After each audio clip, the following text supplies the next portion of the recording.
శెట్టిపల్లి అనే హై స్కూల్కి వెళ్ళాను నాన్న. ఆ స్కూల్కి వెళ్తే 10th క్లాస్ పిల్లలందరినీ లేపాను. మీరు వయసు లాంటిది, సహజం అది.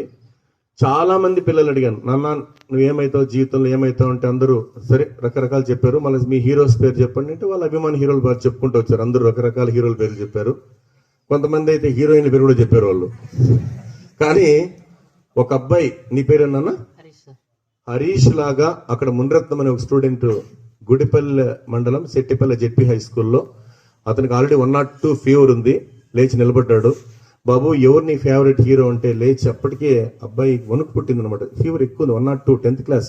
లేచి నిలబడి ఎవరు నీ ఫేవరెట్ హీరో అంటే ఆ 50 మంది తర్వాత అందరు హీరోల పేరు చెప్పారు. ఆ అబ్బాయి మాత్రం లేచి నిలబడి నా అభిమాన హీరో మా నాన్న సార్ అన్నాడు. అందరూ చూసి నవ్వుతున్నారు, అతన్ని అందరిని చూసి నవ్వుతున్నారు. కానీ అబ్బాయి ఎందుకు బాబు నువ్వు అభిమాన హీరో నాన్న అంటున్నావు అంటే, సార్ వాళ్ళు సినిమాలు తీస్తారు, డబ్బు కోసం నటిస్తారు, కానీ నా తండ్రి నాకు జీవితాన్ని ఇచ్చాడు అన్నాడు అనమాట. నా తండ్రి నాకు జీవితాన్ని ఇచ్చాడు.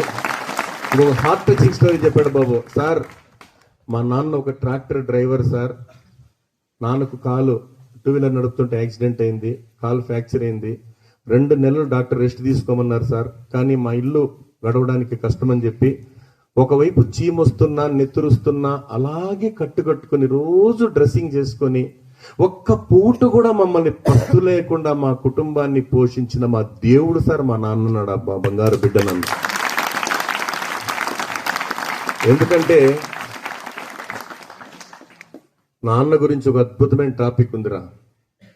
నాన్న గురించి మామూలుగా చెప్పాలంటే, రంగులు పులుముకుని వెండి తెర మీద వెలిగే హీరోలు ఎందరో, కానీ బిడ్డల ఉన్నతి కోసం వారి గుండె తెర మీద వెలిగే హీరో ఒక్కడే, అతడే నాన్న. అతడే నాన్న. నిన్ను ఆకాశం వైపు ఎగరవేస్తాడు నాన్న. ఎందుకంటే నిన్ను ఆకాశం అంత ఎత్తులో నిలపాలని. నీ వేలు పట్టుకొని నడక నేర్పుతాడు నాన్న. ఎందుకంటే నీ అనంత జీవన పయనం దిగ్విజయంగా సాగాలని.